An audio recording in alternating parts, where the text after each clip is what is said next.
আমি এই পর্যন্ত ১২২টা বিয়ে করেছি। ১২২ বার আমার বাসর ঘর হইতে করতে হয়েছে। চুমাচুমি কাণ্ড নিয়ে যে কত কথা হয়েছে না, লড়ছুন তো মরছুন, আমি চুমা দিয়েছি তো মরছি, আমি আর জীবনে চুমা দিব না ভাই। কিন্তু তারপর দেখা যায় চুমু দেই নাই, চুমু হয় না। আপনারা চুমু দেখেন, আপনারা আমি এই পর্যন্ত ১২২টা বিয়ে করেছি। প্লট রেডি, আপনি রেডি তো? মানে নাটকে ১২২ বার আমার বাসর ঘর হইতে করতে হয়েছে, কিন্তু যেহেতু মহিলা আছে বললাম অন্য কিছু করতে পারি নাই। আমাকে ১২২ বার মরতে হয়েছে, তবে মরি নেই, আমি পর্দায় মরেছি। বাস্তবে নিপুণ আপাকে আপনি চুমু বা স্নেহের চুমু দিবেন কিনা, যদি উনি যেতে আপনি না ভাই আমি কাউরে চুমা দিই না ভাই, চুমা আমি দিব না কোনো দিনও। চুমা একবার দিতে চাই নাই, তাই মানুষ যেভাবে কই আমারে নষ্ট করছে।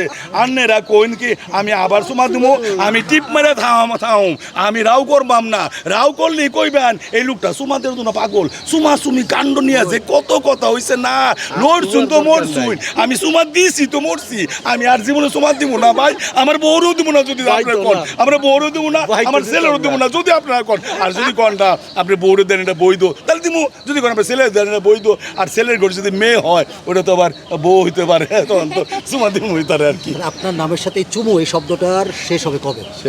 এটা মনে হয় শেষ হবে না, শেষ না হওয়া ভালো। ছাড়বি না, না চুমু আমার পিছনে ছাড়বি না, যখন দেখবে বলবো এই সেই চুমু হারো, এই সেই চুমু পীরজাদা, এই চুমা শেষ হবে।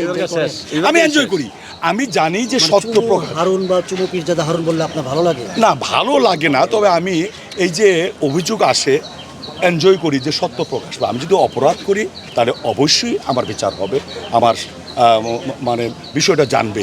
আমি তো বিচারক ছিলাম, আমি আদালতের বিচারক ছিলাম 10 বছর। আমি দেখেছি সত্য প্রকাশ পাই, তাই আমি সত্যের অপেক্ষা করি।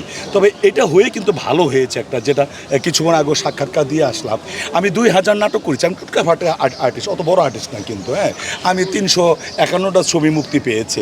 অবশ্যই সরকারি সর্বোচ্চ পর্যায়ের কর্মকর্তা, আমি ক্যাডার সার্ভিস কর্মকর্তা, আমি সচিব ছিলাম, সেটা বড় কথা না।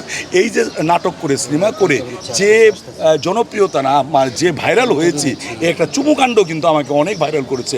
এরপর থেকে এখন শুধু নাটক না, আমার প্রতি সপ্তাহে 2-3টা টক শো করতে হয় যে আপনার ভাই ভালো বলতে পারে। এখন অনেক আগেও জনপ্রিয়, এখন আরো বেশি জনপ্রিয়। ধন্যবাদ আপনাকে।